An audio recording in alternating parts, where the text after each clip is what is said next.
is time for our special interview here on Morning Wave in Busan.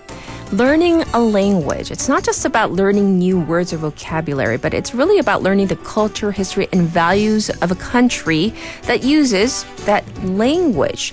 This year, 2019, is the International Year of Indigenous Language declared by the UN and organized by UNESCO.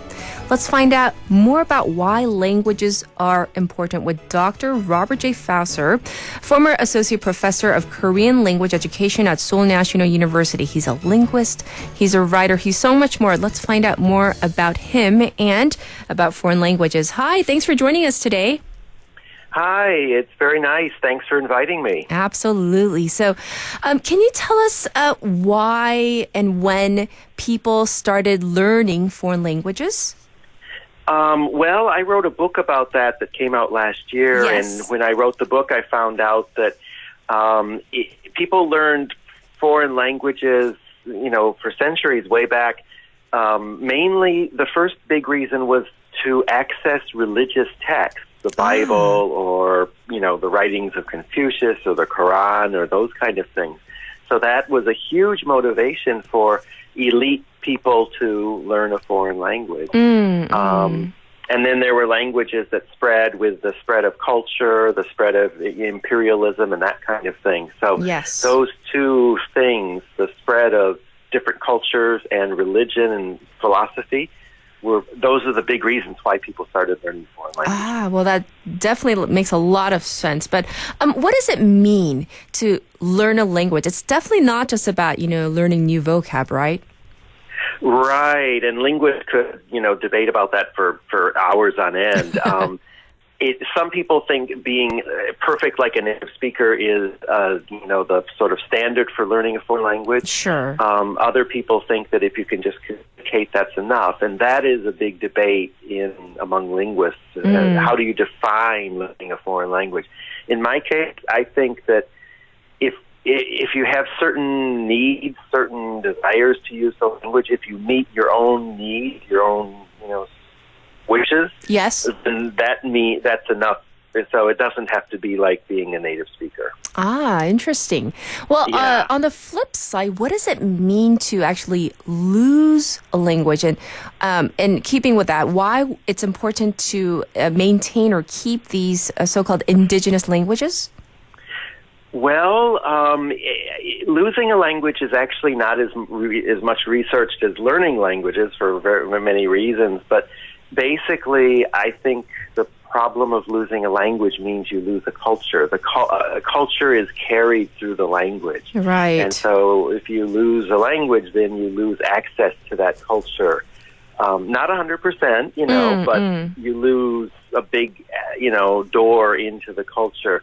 So if you have an indigenous language and that language dies away, that essentially means that centuries of the culture of that language is also dying away. So that's why people are, trying to preserve indigenous languages and keep them alive. Well, I understand that you actually are a multilingualist, meaning you have learned so many different languages, including Korean. And I hear you're quite fluent in Korean also. And so could you maybe give us a little a preview of your Korean linguistic skills? Just a little bit. 네, 한국말로 할까요? 예, 반갑습니다. Wow. Yeah. I think your Korean skills might be just a tad better than my professor. So is there a reason why you've dedicated so much time to learn so many different languages? Well, the reason is I first learned Spanish in high school, and then I studied Japanese in college, and then after learning Japanese, I became interested in Korean because the languages are related. Yes. And so I then learned Korean, and then later I wanted to learn German because Germany was reuniting around 1989, Yes. 1990, and then French for research reasons to be able to read French. And so it just happened that in a need or a desire to learn particular language popped up. Yes.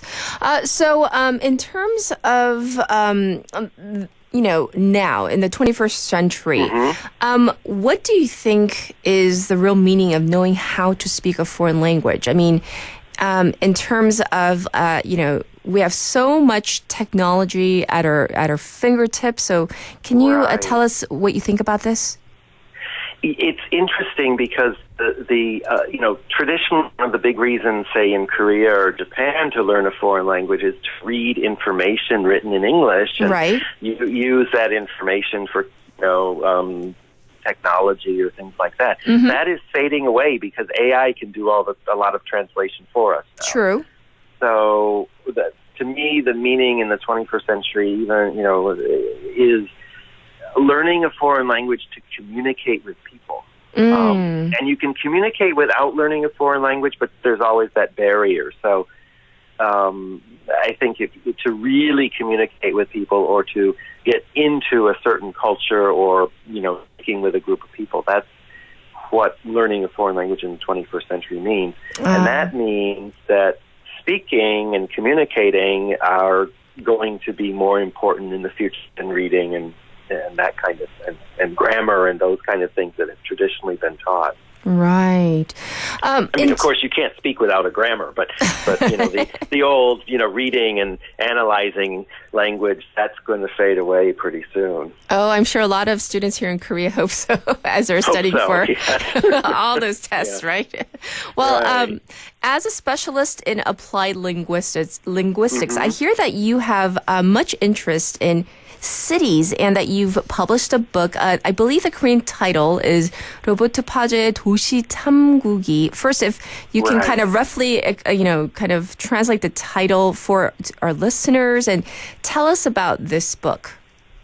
The title is, in English would be about, probably, say, exploring cities with Robert Fouser. Okay. And the book is 14 cities that I've lived in or spent a lot of time in, and I write about them from a personal point of view, but I also write about them from a historical and kind of analyzing the character and spirit of the city. And so how I got into writing that book, or how I started writing that book, is when I was at Seoul National University, I was active in Hanok preservation, and that led me to exploring Seoul a lot, or exploring other cities in Korea. And I've had a long interest in cities, other outside Korea as well, so I kind of decided to get back in touch with that part of my life that has been put on hold since I don't live in Korea anymore. Right. So it's a long-standing personal interest that drove me to write that book. Yeah. Well, from what I understand, you came to Korea first in the 80s, and then, of course, we know now that you became the first foreign professor to teach Korean language teaching methods at SNU. Tell me about your experience. Well, there are kind of two phases because I was in Korea in the 1980s and then up until the early 1990s, and that phase was democratization and the big economic boom and the Olympics. Yes. And by the time I left Korea in 1993, the outlines of Korean life that we know today were, you could see them, Ilsan and Bundang were built, and the people started living in apartments a lot. Sure.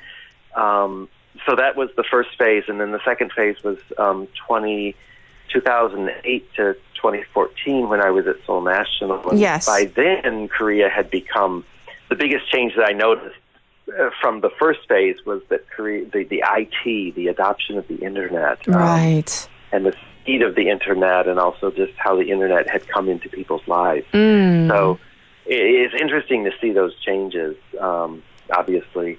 But I think over my almost 40 years connecting with Korea, the three biggest changes are, democratization, economic development, and then the internet, technology. Yeah. Right.